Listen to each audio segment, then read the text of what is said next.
Well, welcome to Tuesday at 7. We are live out near Chippewa Lake. Way out here in, what county are we in? Medina County. Medina County? Yep.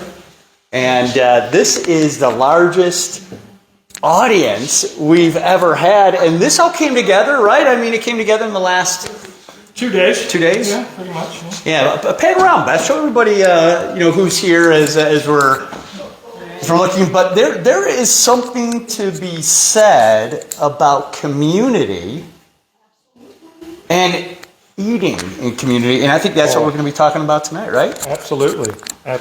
But I have to start it by going, hola! So people always ask me, why do you start everything with that? And we vacationed many, many years in Mexico, and we just love the climate. We love the generosity of the people. And I found that when I go, I'm an inspector for a large insurance company, I found that when I go into a place to do an inspection, when I introduce myself, I get a much better reception when I go in and say, hola. People they're not taken off guard by it, but it's a much more opening hello. And I don't know, I'm a big goofball, and for some reason that just sticks. Now, the problem with that is my silly phone now thinks I am literally Spanish in every advertisement that comes through, and this is a true story. So they're listening, whoever they are inside there, but they believe that I'm Spanish. Well, I'll tell you what, we are, and I want to get back to that, but we appreciate you guys joining us live. We've got, I don't know how many people are here, 18 people, and we're going to be talking about the art of charcuterie.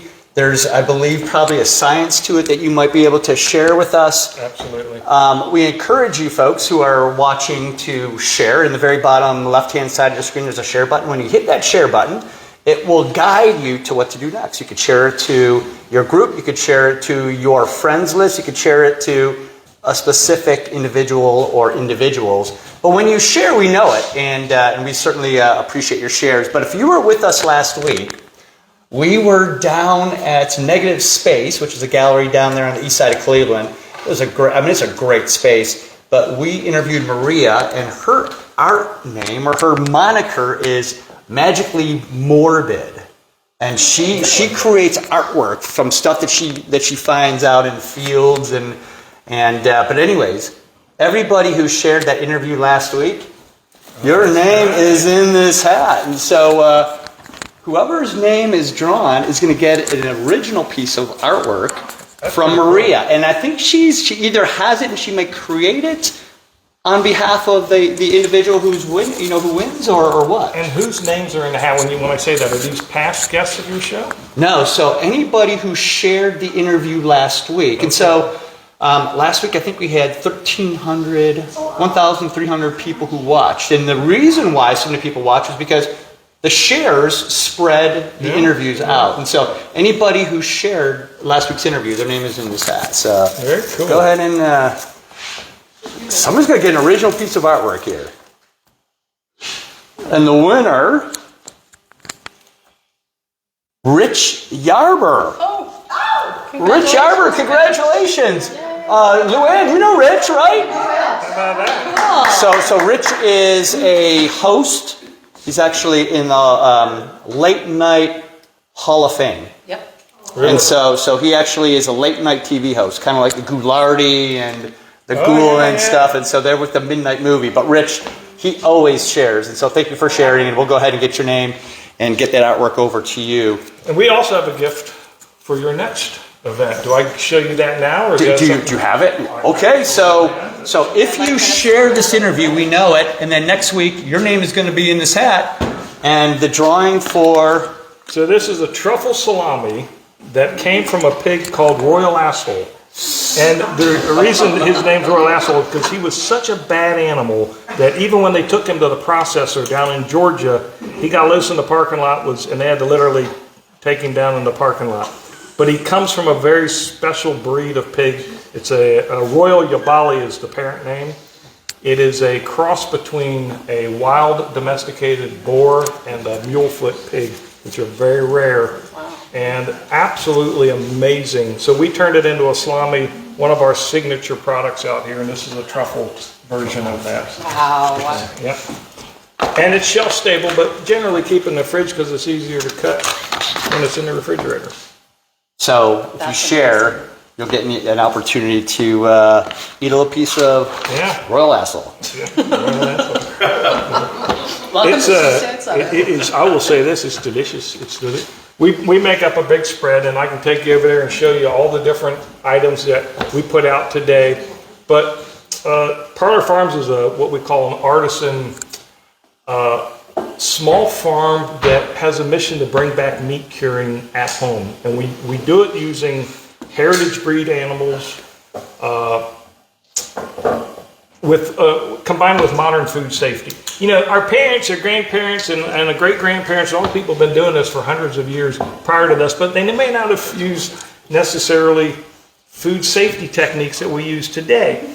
And although some of the products that we make, like this right here, is a 4-year-old prosciutto that came off of a 3-year-old pig, although there's the only thing that we cured down with is salt and some garlic, we didn't use any other type of preservatives on it. You can absolutely do that and still be safe today.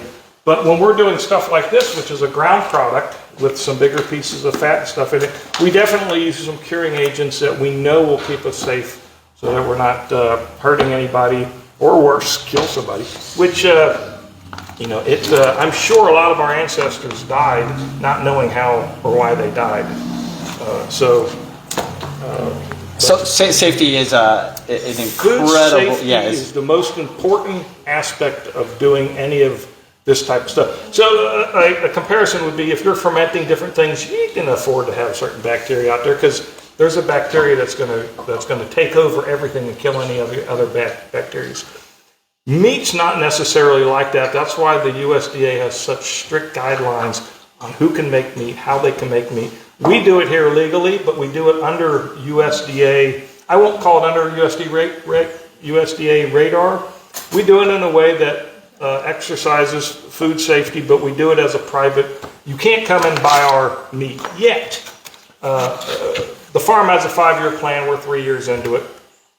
But what you can come here for is our education. And we do stuff just like we're doing tonight, where we invite a whole bunch of people over and we teach them how to do different portions of how we get from a raw meat to that stuff over there.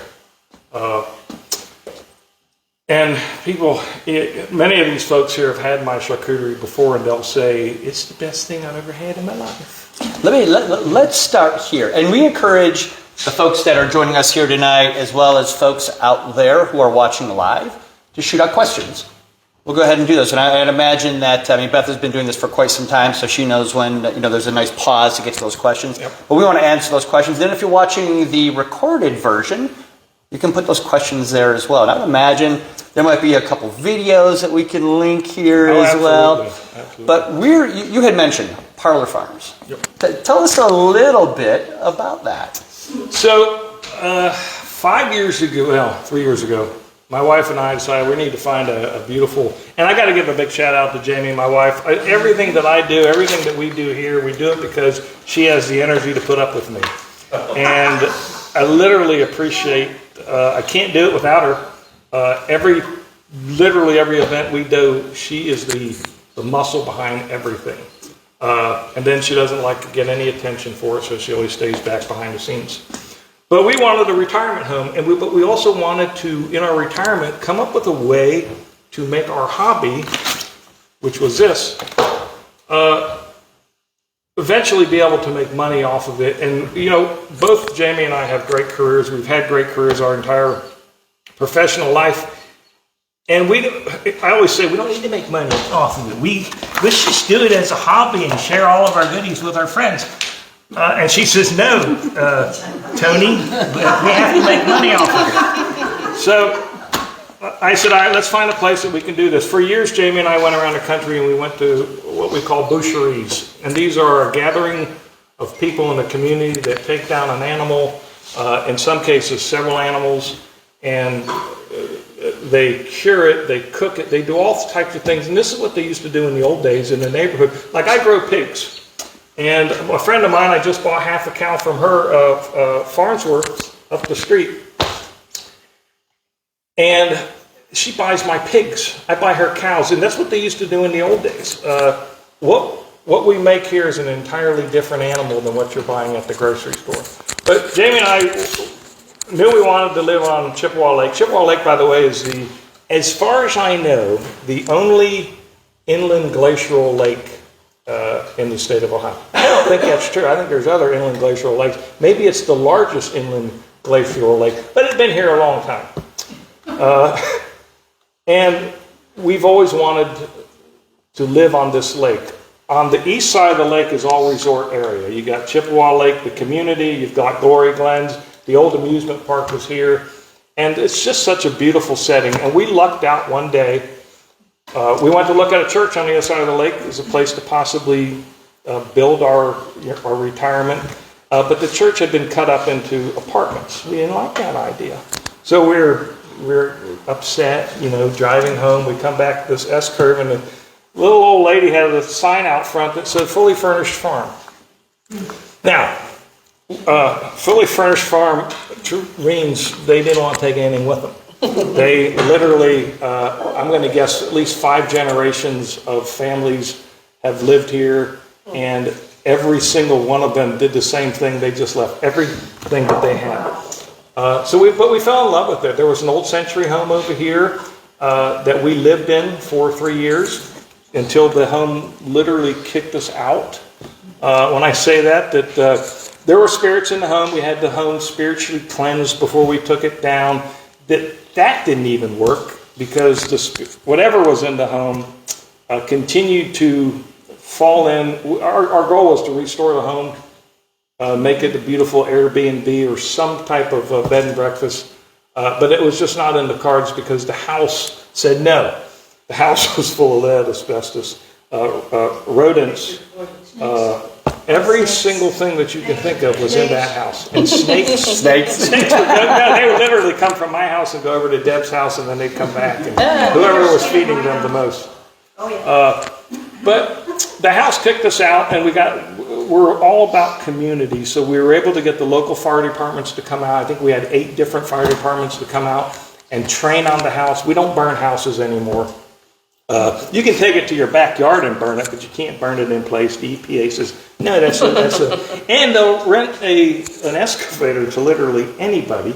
So my buddy and I say, let's get an excavator and let's tear this sucker down. You push it over? And it was a big house. But Jimmy's a professional in an excavator, and he did a great job. And the whole community started coming out. Little folks with a mini excavator shows up, and then a dump truck guy shows up. He's like, hey, whatever we can do to help. And it was really just kind of neat. So we did a big barbecue spread for the fire department when they were here training on it, as well as the days we took the house down. And again, for me, it's just anything to have a party. And it's not because I'm a party animal. I just believe people ought to gather more and do the type of things we're doing, like right here today. What folks don't realize, folks that are watching, is if you were to turn, if they could see what we're looking at, you're looking at a Chippewa Lake, right? You can see water from absolutely from your windows. In fact, the bedroom. We just built this house, moved in about 3 weeks ago, and the only thing we have in it so far is a bed. But in the bed in the morning when you wake up, it's an entirely glass wall that you look out onto the lake, and the sun comes up right on the other side. Now, my lovely wife, who works very hard, usually leaves the house before the sun comes up. I don't, because I want to see that every morning. And there will be times when I'm late getting to my job, and it's good to be an inspector because no one's going to yell at you. But there's times that I just want to see that sunrise come up, and it's absolutely beautiful.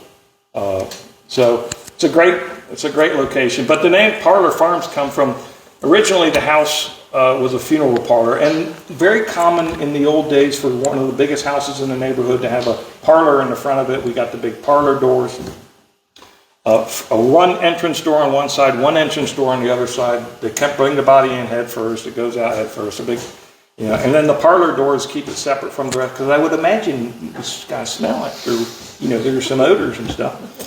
So, and that's probably more for privacy of the family. But there's a history that the old house, the old property was a gentleman's parlor as well. which explains the young lady spirits that I saw in the house. Isn't it funny that the ladies' spirit would be the only ones that I would see? But when they did the spiritual cleansing, they found 3 spirits, 2 girls, and what they believed was a large horse. And we do know that there was a horse that died and was buried on the property. So we came up with the name Parlour Farms, and both of us driving in the car was like exactly at the same moment. We're like, let's call it Parlour Farms. So that's how that name came up. What a great story. For those who watch Tony's content, you know, I apologize for that. I tell everyone the same thing. You're not going to be any smarter by watching it. And you won't probably be entertained either. Well, you will be smarter, because this morning, as I watched, I guess Jamie was already gone, and you went to greet your biggies, right? Mm-hmm. And what I learned this morning was that the smell of maple syrup. Oh my God! Yeah. The smell of maple syrup, right, means that your piggies are. It's not true with all pigs, but certain breeds of pigs when they go into heat. Now, when I say the smell of maple syrup, I mean it is like someone just poured maple syrup all over them, and it's that combined with the shit and all the other smells that are out there, it's rather endearing. Am I allowed to say those kind of words? Oh yeah. I've watched some of your shows. No censoring. No. So there is something to learn, and I love that. You start off with hola, right? And there's kind of 2 voices that come from you, and I think the first one is that welcoming, silly draw in, and then you get to the point. I mean, that's my observation, and I kind of like that. It's a good observation. I appreciate that. I'm not as dumb as I pretend to be, and I have some accomplishments under my belt.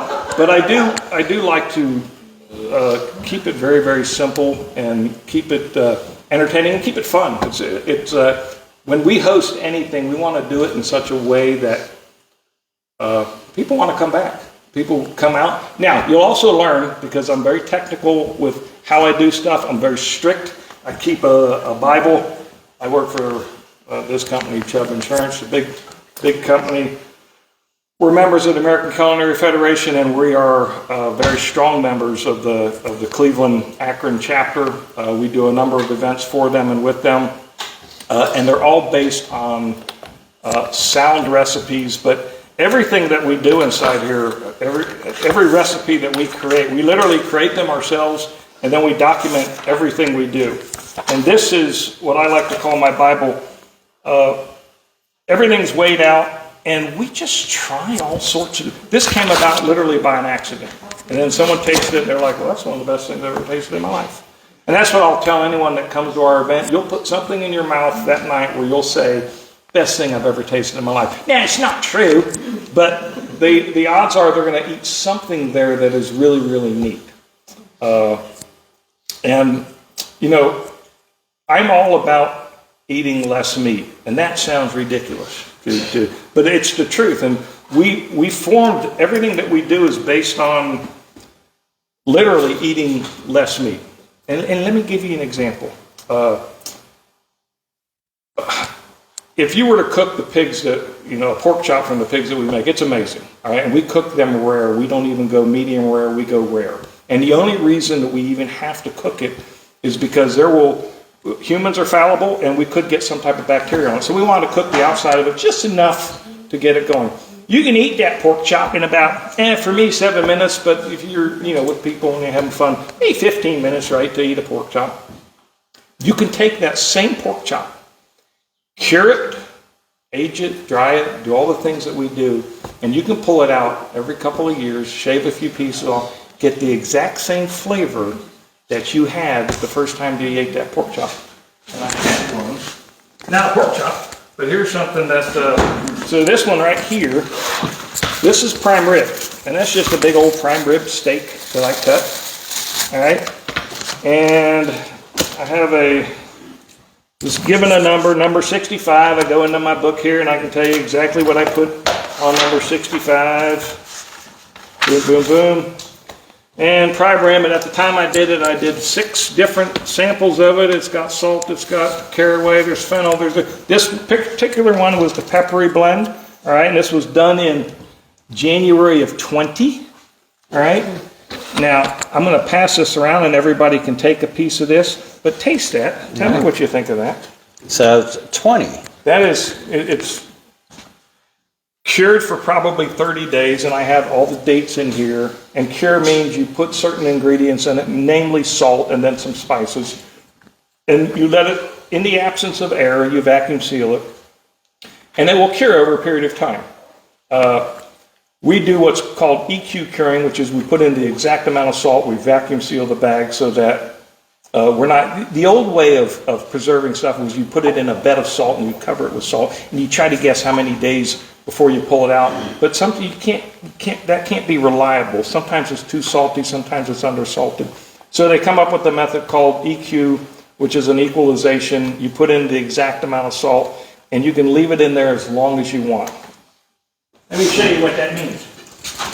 That may have been the best thing I've ever tasted. Look, you see that finger? Send that around and share that. So I make this type of product specifically for my friends that don't eat pork. I'm just trying to get one piece so it can go around. Cool. Thank you, Jenny. Tony, we have a question. Yes? Do you copyright those recipes? No, I just don't let nobody look at my butt.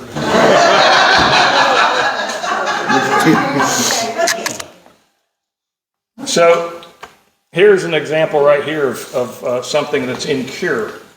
Cure means you take a raw piece of meat, you add salt, spices. In this particular case, I did add some curing agents to it. And curing agent is nothing more than sodium nitrite.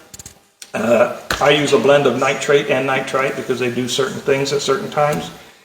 And it's no different than if you were to add celery powder, or nitrites are available, they're abundant in any type of a dark green leafy material.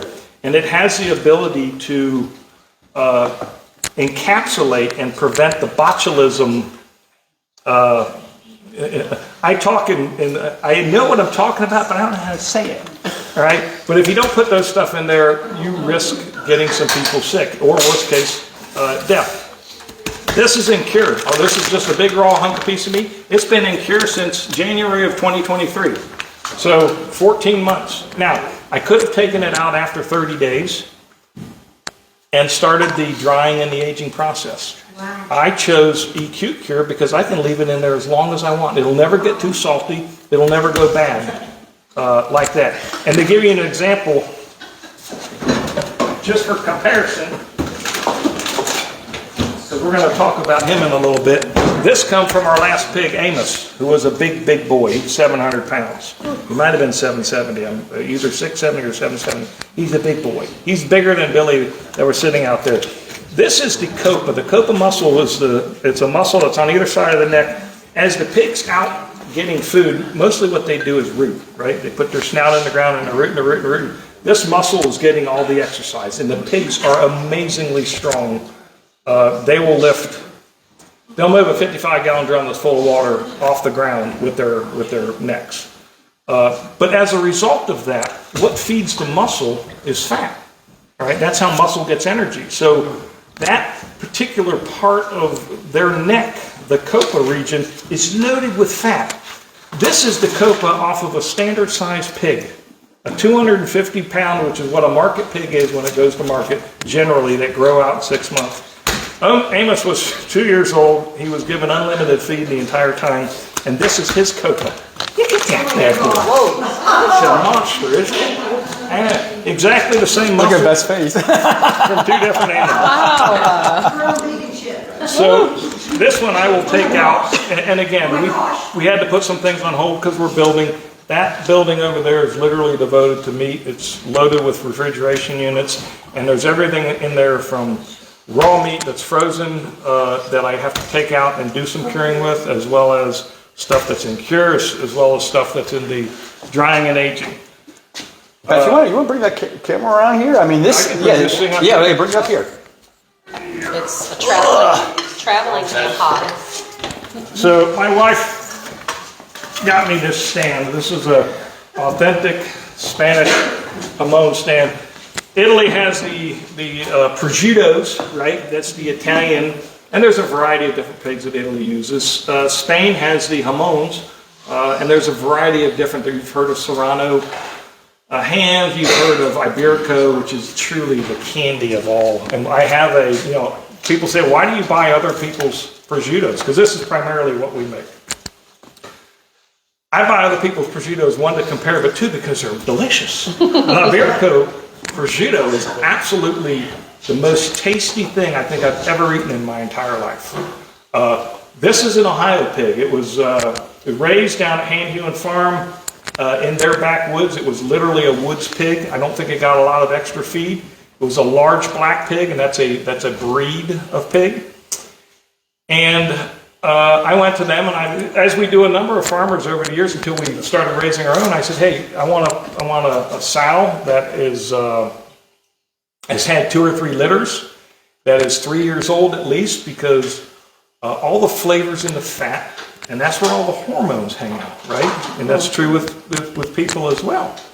So the fattier pig, and I'll explain the difference between a lard pig and a meat pig, but the fattier pigs were all that's at. So I went down to them and said, hey, this is what I want. They found a farmer that had that, probably the people next door.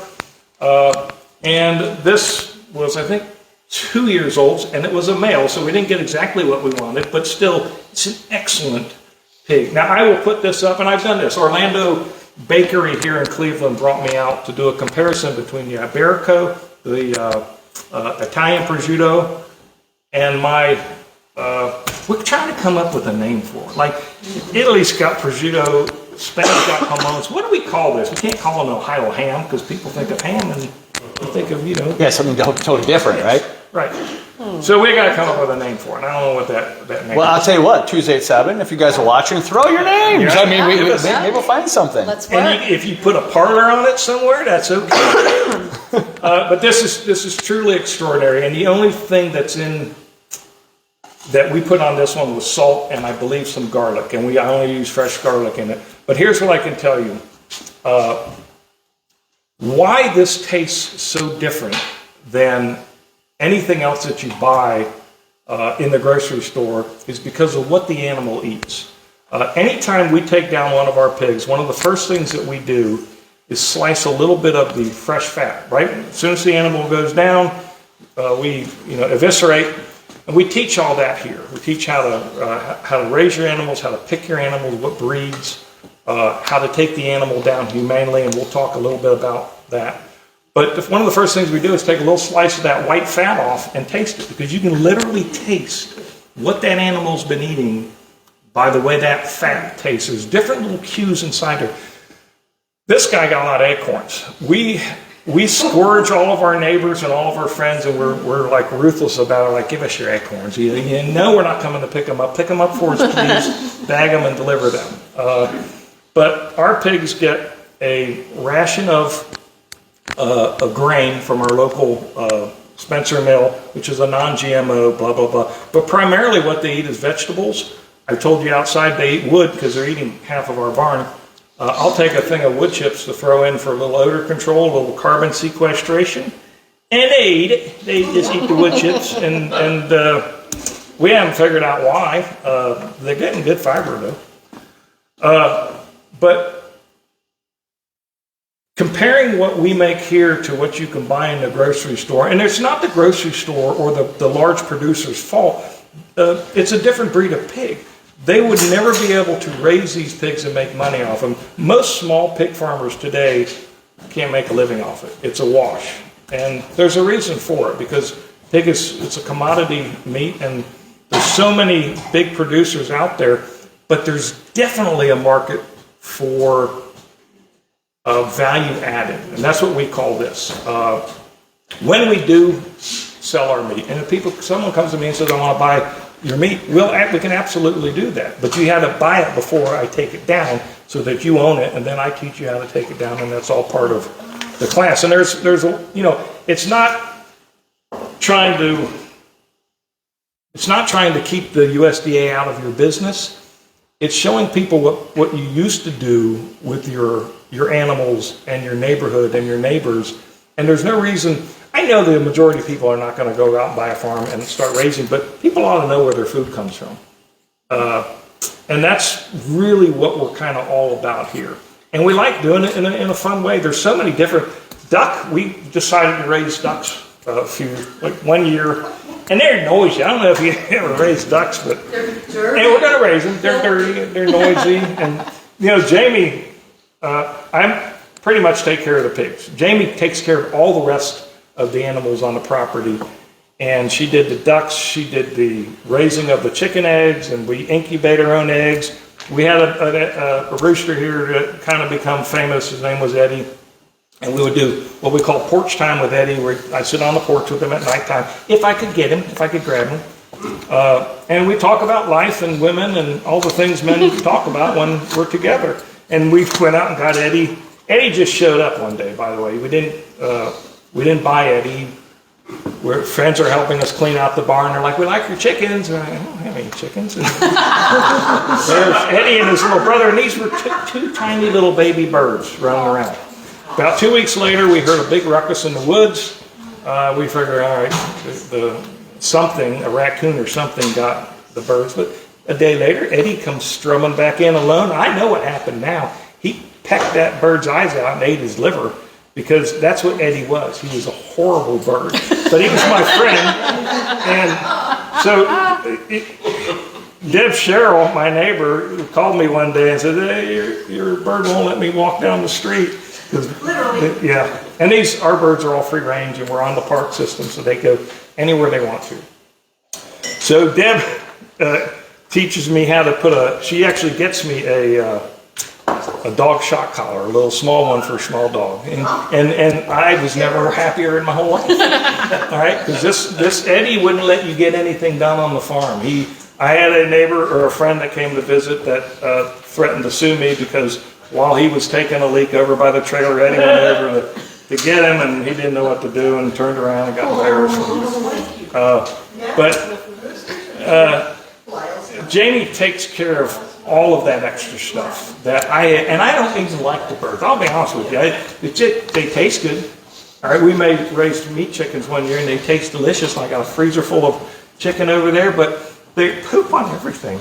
And Jamie doesn't seem to mind them doing that. I would sell all of them in a second if I could, but they're nice to have around. And the new rooster that we have, which I don't know if we birthed him or we bought him, but Lyle is delightful. Lyle doesn't mess with anybody.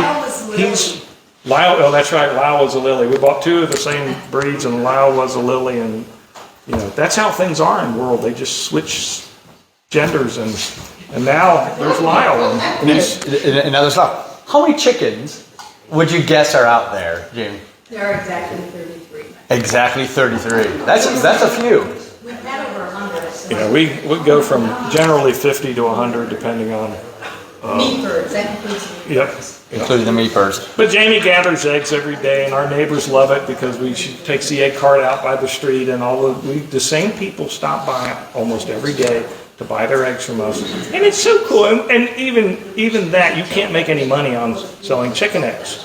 If you break even on the feed, great. And our chickens eat everything that's out there. We feed them very little grain. But bless her heart for taking care of the chickens, because I get rid of them. But everybody seems to love them, and they're, except for when I'm in a Zoom meeting, and Lyle's out there cockle-doodle-doing right next to you because he thinks you have some food, and it's a little bit annoying. But yeah, for sure. Well, I'll tell you what, for everybody who's joining, if you haven't joined from the very beginning, if you share this video, on the very bottom left-hand side of your screen is a share button. When you share it, we know it, and your name will be put in a drawing next week, and you'll have your opportunity for truffle salami from 20. Right, this is made in January of 2020.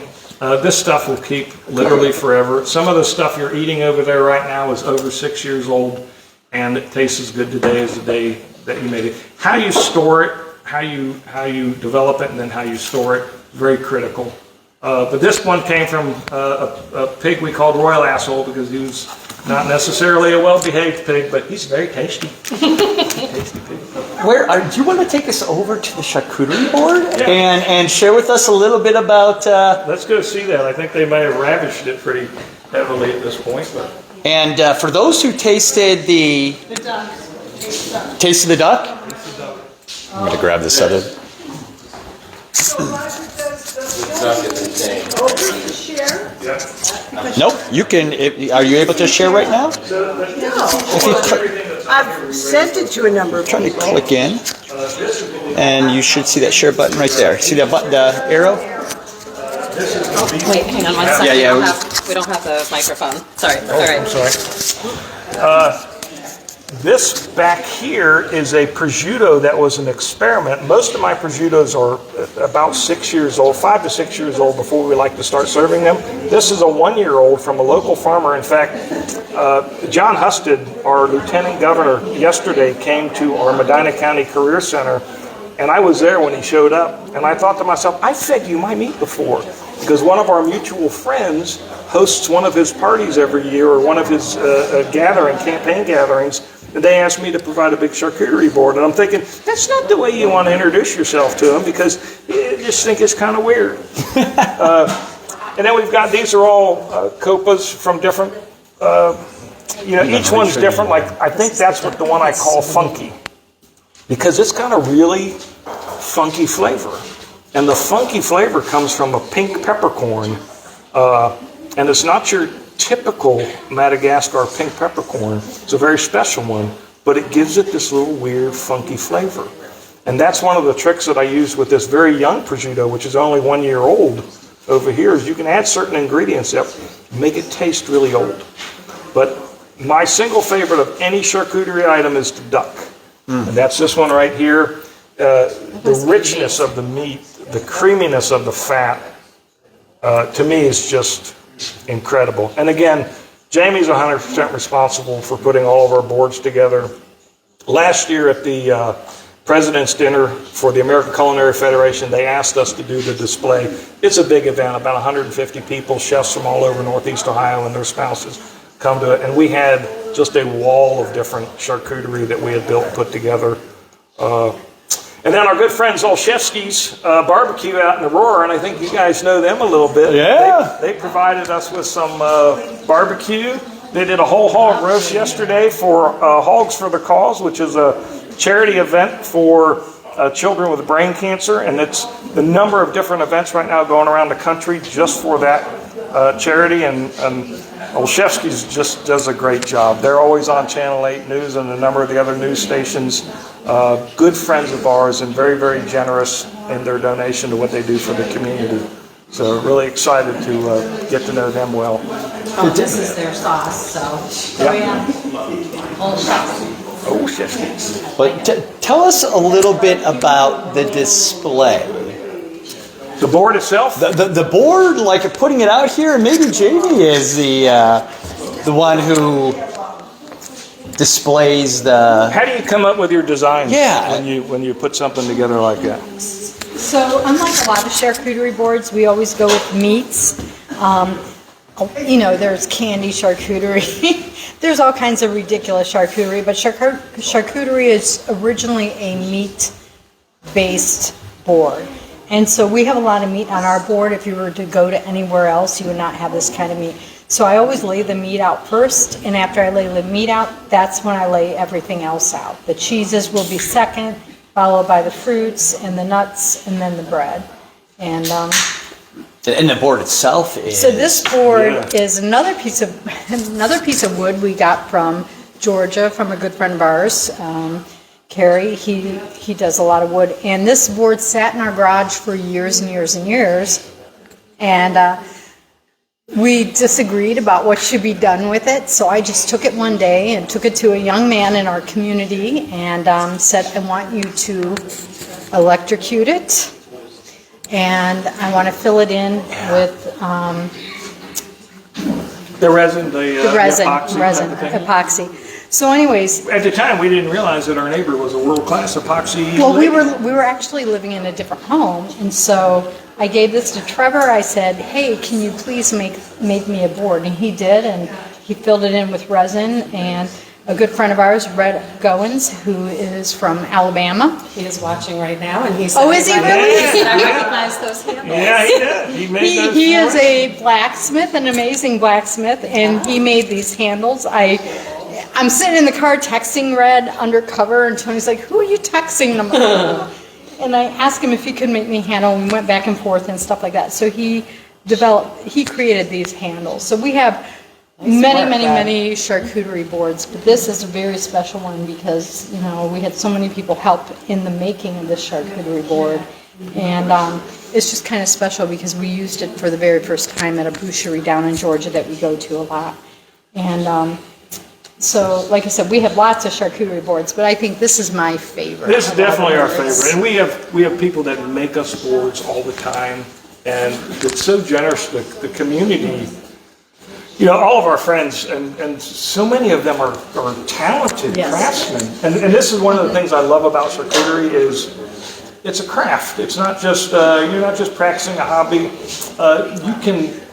It's unlimited what you can do with it. I mean, depending on what your taste is. Yeah, you have to have a lot of time, and you have to have an employer that's, kind of open to you working. My schedule's never been a 9-to-5 schedule, so I can do stuff when I need to and go places. I will literally search the country for pigs that I want. Now we can raise, whatever we want. We've got an entire infrastructure. By the way, the pigs that we saw out there right now, they're up against the barn. All right, they're normally living in the woods, and that gives them the most comfort. Even right now, even though they have the ability to go into the barn, they generally like to stay outside. The barn offers them protection from rain and stuff. That's why we got the tarp. But they much prefer to be out in the element, in the woods. The woolly pigs, the Mangalistas that have the big thick fur, they love being out in the cold weather. The Berkshires, they're challenged. Their hair is challenged, so they're a little bit. They get cold out there. So Mama will lay down, and the piglets will all get around her to keep her warm. Billy doesn't. The drunk Uncle Billy, he doesn't get that same benefit, but his hair is a little bit longer and thicker.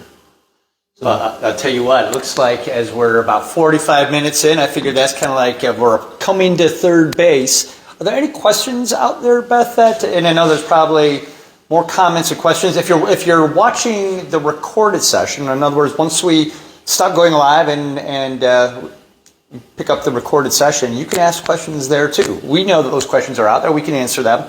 Yep. And is there any questions here? If there are, yeah. How much does this weigh, Tony? So when that was live, that was a 50-pound leg. Right now, it's down to I think 33 pounds because when you hang it up to dry and age, it loses moisture, and that's part of what makes it shelf stable. Is losing that moisture. Right now, I'm going to guess it's 32 pounds. It's heavy. Now, it's not the heaviest one I have. The heaviest one I have is over there, which is still sitting at 50 pounds. And I probably have 7 over there. The 3 that I have over here, I should talk about these also real quick.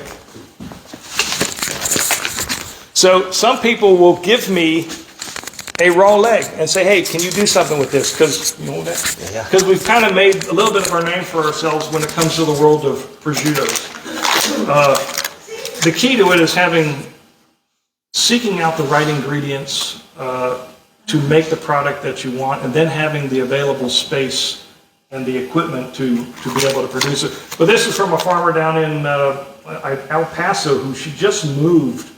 One of our great friends, and I was with her one day in Georgia, and she says, hey, I got a leg for you. Can you take it back? And this was almost 3 years ago. It says 2023 on this, but that's when we vacuumed it up. We took it out of its just being exposed to the air, and we put it in a vacuum.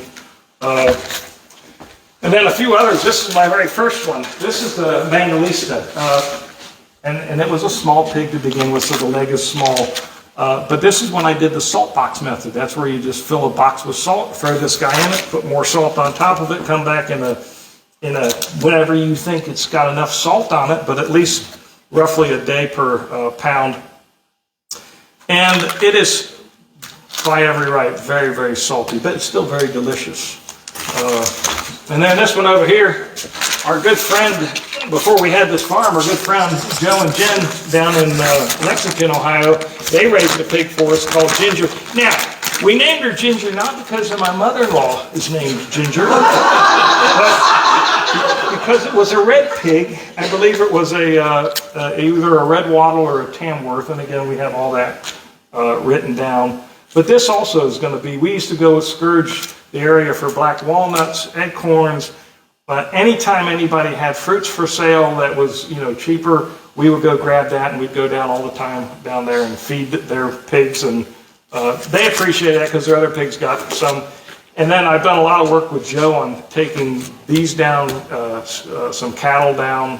Great group of friends that we all kind of, when I have to do something, he comes out to help me. When he has to do something, I go out and help him, and it's like that way in this community. Earlier on, you said something that I want to circle back on, and I may have not exactly right, but was it the goal is to eat less meat? Less meat. Yep. Yeah. Tell us more about that. So I'm going to just say it the way it should be said, and I hate to. Ansel Keys, you got it wrong. I'm just going to say right now, that whole saturated fat and don't eat butter and don't eat eggs and all that, you got it wrong. It's the biggest. I follow Dr. Perlmutter, and there's a bunch of other doctors, but fat is good for you. Now, depends on what type of fat it is. Here's what I can tell you. On the fat on the animals that we raise, there's more better omega and less saturated fat in what we're producing than anything else. I love meat, but I'm also very cognizant. I'm aware of too much meat's not a good thing, so I like balancing everything. But one of the things I love about this is 20 years from now, and I mean this genuinely. Now it won't be here because we eat so much. But 20 years from now, this can still be viable. And the oldest ham still in that's a viable ham is 128 years old. And Benton Bacon, I believe, is the one that owns that ham. And they're saying, man, it looks like an old foot from among me. But I don't know anyone who want to eat it, but they swear it's a viable ham. And I'm not against eating meat. I eat them, we eat a lot of meat. But the notion that if you take down an animal and you have to eat it all right away, that doesn't have to be like that. You can take it. Some of the pigs that we're raising out there right now, Mangalisas, are very, very special pigs. We had them AI'd, artificial insemination, from a very special pig that we know of out in Iowa. And I want that meat to last forever. I want to be able, 20 years from now, to be able to pull out a piece of that, shave some of it off, and taste what Jamie and I were farming back, 20 years prior to that. And that's what I think is so cool about, this the whole hobby. And it can be much more than a hobby. But being able to have something that lasts so long, it's no different than wine. A lot of people make wine and they like to make a variety of different wines. I just started making miso. I went up, and Jeremy Umansky's been a friend for a number of years, and he's the world-renowned koji expert, so he taught me a little bit about koji, and he's very welcoming and wonderful, and he's got me hooked on this thing of making miso. I've made kimchi forever, and I've got some garlic and some other stuff curing up there. What's that? Burp it. You got to, yeah. That, by the way, you guys don't see the ugly, so the ugly is when it overflows and spills all over your counter, or when you go to open up one of these and you did it wrong and it smells like someone died in the bag. We don't show the ugly. But, anytime you're experimenting, in my world, roughly 10% of what I do doesn't turn out. And Jamie will tell you it's more than that when I cook dinner. Jamie doesn't like to eat a lot of what I cook because I like stretching that boundary. I like pushing the limit. I like bold flavors. And at least 10%, probably 20% of what I make just is like, no, that's not good. You had mentioned making wine and pairing certain spirits or certain wines or perhaps beers with certain meats. Do you have any advice? Or? So, again, I come back to the duck. And that doesn't mean, I don't care if it's a cooked duck or if it's the duck prosciutto, but with a really nice dry red wine, it's amazing. Now, younger prosciuttos, lighter in color.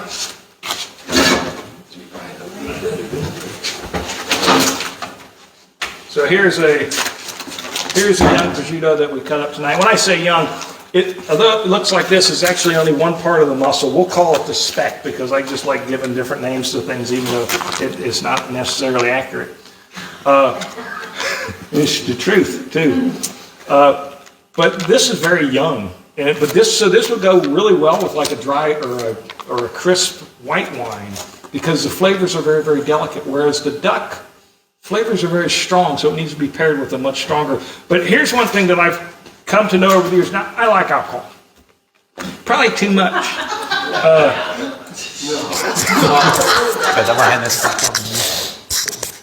But I will say that alcohol has the ability to bring certain flavors out, whether it's cheese that you're pairing it with, or whether it's meat that you're pairing it with, or some foods. It has the ability to bring certain flavors out that you normally wouldn't get. And I'm all for, I did the dry January. My friends over there are like, what the hell is wrong with you? And I have to say that I enjoyed that, but I also missed out on certain things. Now, I should drink more responsibly. I mean, that's just the truth of it. But alcohol has certain abilities to bring certain flavors forward that you wouldn't normally get. So that's my... It's very rare that we don't pair something with something that we're eating on a daily basis. Yeah, I appreciate that. Tony, can I add one more thing? Yeah. You know the leaf lard that you make? Yeah. Could you talk about that pretty quickly? Oh, absolutely. So, pig has fat on it, right? Mm-hmm. We take that fat, we cook it down, it becomes lard. The leaf lard is the fat that surrounds the kidneys, and the pig has generally three. It really has 5 different kinds of fat, but really 3 different fats. But the leaf fat is this beautiful silky fat that's pure white, and when you cook it down and you turn it into lard, it has no flavor, it has no taste, and it's used for baking, cookies, pastries. It is the most prized thing of everything that we bring down. People are calling me all over the country saying, save me a quart of that, save me a quart of that. And I'm like, all right, now we can make some money. Where's my money? So we end up sending a bunch of that out and around the country. And it is a delicious fat. We also render down the rest of the fat, the back fat and some of the other fats, and that's used for deep frying and sauteing, and but that will have a bacon smell to it and has a porky smell Nothing to it, wrong with whereas that. the leaf has no smell at all. That's why it's used for cookies and bakery and I did not know that. Well, we are just about an hour in, and when we shut down here, we're going to continue to visit and ask questions. Absolutely. Again, we hope that you have the courage to share this video with your friends list, to your groups. I mean, Facebook is great because it has great groups. If you share, we'll know it, and your name will be put in the drawing next week for your opportunity for truffle salami. And but as we kind of bring it, maybe to the last question is, it is about the meat. It is about the pairings, but it's about, the more important is the community. 100%. Yeah, and tell us a little bit about that, because you wouldn't be doing this alone. Like, this is the biggest, biggest community we've had for Alive, and there's a reason behind it, and it's that your food is bringing us together. I was born in Germany, and all my brothers and sisters grew up in Germany. I came to the United States when I was 2 years old. Mom was born and raised in England. Dad was Italian, but he was a U.S. citizen. Brought the entire family back after they were all raised in Germany. So German was always part of I could hear it now. I failed German in high school. My sister is a German. This is a true story, and I speak no German. I know a few of the bad words. Then we moved to Wright-Patterson Air Force Base, where you're surrounded with a huge culture of different nationalities. So I'm used to hearing that all the time. I go to Ohio University for engineering and immediately connected with the Koreans. Those were the ones that were studying, and I needed to be in a place to study to get an engineering degree because my friends were just partying all the time. I didn't party that much in college. I did a lot of. I still took 6 years for a 4-year degree, but and that's also a true story. But I learned early on that you can communicate in any language with food, and one of the things that I loved about the Koreans is they didn't speak very much English at all. And I just did a video on my friend Jun Lee, who came to the United States, just him, and now has this empire of food industry across New York City, all the way out to San Francisco. And the stuff that he taught me and the stuff that I taught him, it's truly amazing. And then I take this a step further. I have a friend down in Atlanta, Georgia, Shai Levy, who owns a restaurant called The Third Space, which is one of the most unique ideas. He brings you in and a group of people into his restaurant. There's no menu. He just starts cooking things, and he puts it out there. And he's one of the most amazing young chefs that we've ever come across, and just really a wonderful person. And he's the one that taught me and made me realize you can communicate in any language with food. He coined that expression, and now books and magazines are quoting him all over the place, and they should, because what he has done to bring a community together based on food is remarkable. And he's still just one of my absolute favorite people. He and his wife have worked so hard to build their program up down there, and they use it with all local ingredients. They're with local farmers, and just did an outstanding job. Everything we do here, we try to do something in relation to what he's done down there, and it's always in the back of my head. Is he proud of me? Does he like what I'm doing? Or because he also knows I'm a goofball. And but yeah. Well, I'll tell you what. Thank you for bringing this community together. I know that. I think one of the first things that kind of caught my eye was you're like, I just wanted to share my meat with the world. And I think tonight there's going to be thousands of people who get a chance to. We appreciate you guys joining us live. Remember, if you share, we're going to be drawing a name. It might actually be 2 weeks out, but we're going to be drawing a winner, and we appreciate you guys sharing your Tuesday night with us. And thank you guys for everything here as well.